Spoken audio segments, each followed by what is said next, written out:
Friends, मैं हूं doctor अनु और आज हम बात करेंगे नी ऑस्टियोआर्थराइटिस के बारे में। हमारे बहुत सारे पेशेंट्स के सवाल रहते हैं कि घुटनों का जो दर्द है उसके लिए आप कुछ बताएं, कोई एक्सरसाइजेस बताएं और ये बताएं कि जो घुटने हैं उनको हम स्वस्थ किस तरीके से रख सकते हैं। एक्सरसाइजेस जो है नीज के लिए उसका तो हम एक वीडियो ऑलरेडी बता चुके हैं, आप उसका लिंक हमारे नीचे बॉक्स में बायो में चेक कर सकते हैं। आज मैं आपको ये वीडियो बना रही हूँ नी आर्थराइटिस के बारे में कुछ चीजें समझाने के लिए।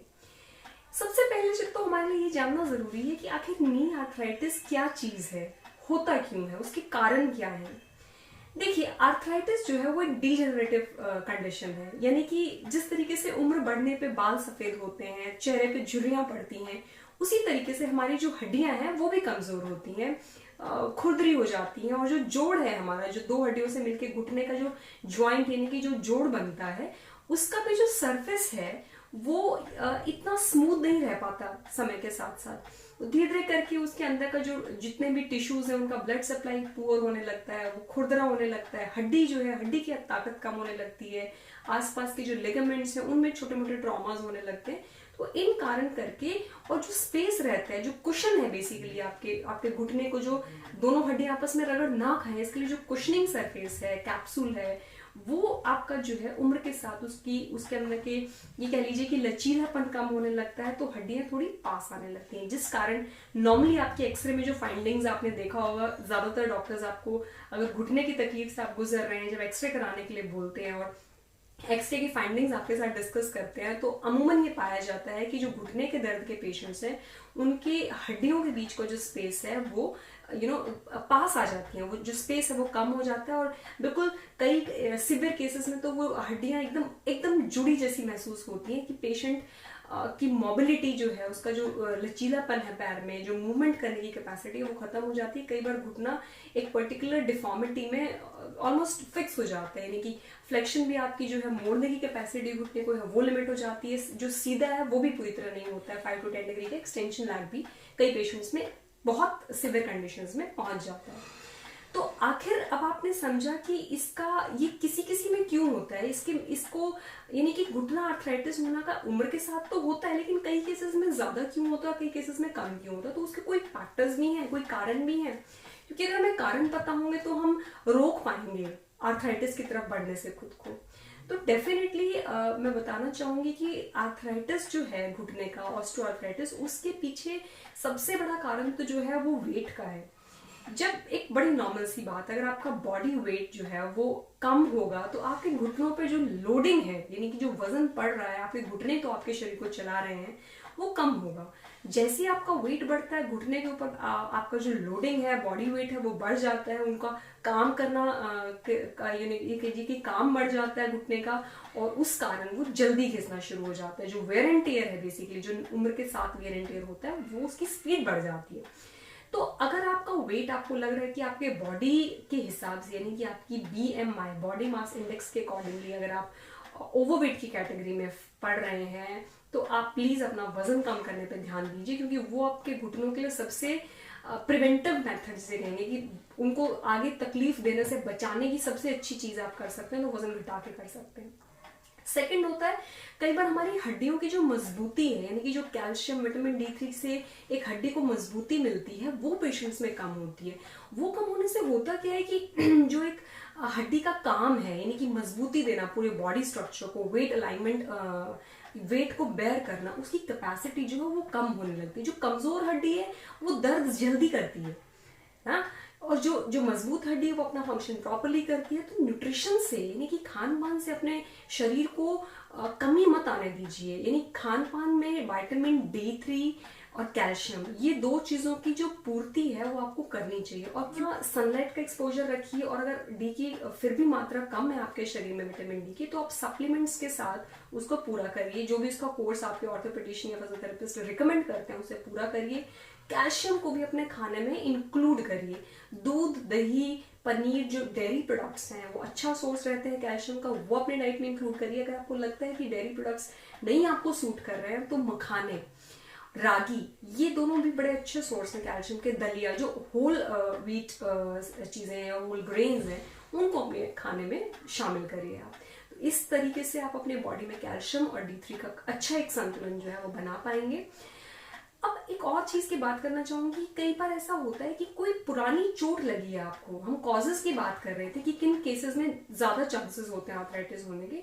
अगर आपको कोई पुरानी चोट लगी है, मतलब आप कभी घुटने पे गिर गए थे, मुड़ गया था, ट्विस्ट हो गया था, या कोई और इंजरी हुई है और उसका रिहेबिलिटेशन प्रॉपर नहीं हुआ है, तो वो जो प्रीवियस इंजरी है वो भी आपके घुटने को आर्थराइटिस की तरफ एक्सपोज करती है। यानी कि अगर आपका पोस्ट इंजरी जो अलाइनमेंट है बोन्स का वो प्रॉपर नहीं है, कहीं ना कहीं जो जिस तरीके से हड्डियों पे से वेट गुजरना चाहिए था वो थोड़ा डेविएट हो गई है, टिल्ट हो गई है और प्रॉपर अलाइनमेंट में नहीं आ पा रहा है आपका, तो भी आपके घुटने में जो आर्थराइटिक यानी डीजेनरेटिव चेंजेस हैं वो जल्दी आने के चांसेस रहते हैं।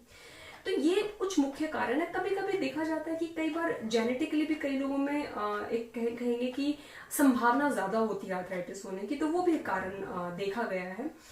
कई बार हम प्रैक्टिकली देखते हैं कि जो इन्वेस्टिगेशन है ना उनसे हटके पेशेंट की कंडीशन होती है। यानी कि कई बार एक्सरे से लगता है देख के कि ये पेशेंट तो चल भी नहीं पाएगा, और कई बार पेशेंट का एक्सरे rather नॉर्मल जैसा ही लगता है, लेकिन पेशेंट की जो क्लिनिकली कंडीशन होती है वो बड़ी डिफरेंट होती है, काफी पेन में होता है पेशेंट। तो हर पेशेंट का जो एक पेशेंट टू पेशेंट वेरिएशन है, यानी कि हर किसी का प्रेजेंटेशन का तरीका है वो कई बार अलग होता है, हो सकता है।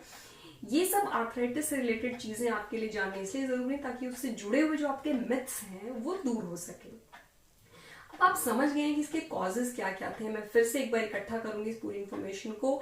वजन ज्यादा होना, खाने में डाइट में आपके कैल्शियम या D3 की कमी होना, और कोई पुरानी इंजरी होना, ये 3-4 मेन कारण है। एक जेनेटिक कारण, ये जो आर्थराइटिस की तरफ एक्सपोज करते हैं कई पेशेंट्स को। तो अगर आप इनमें से कुछ फैक्टर्स को चेंज कर सकते हैं डाइट और अपना वेट के हिसाब से, तो उनको करिए, कोशिश करिए कि आप अपने घुटनों को हेल्दी रख सकें।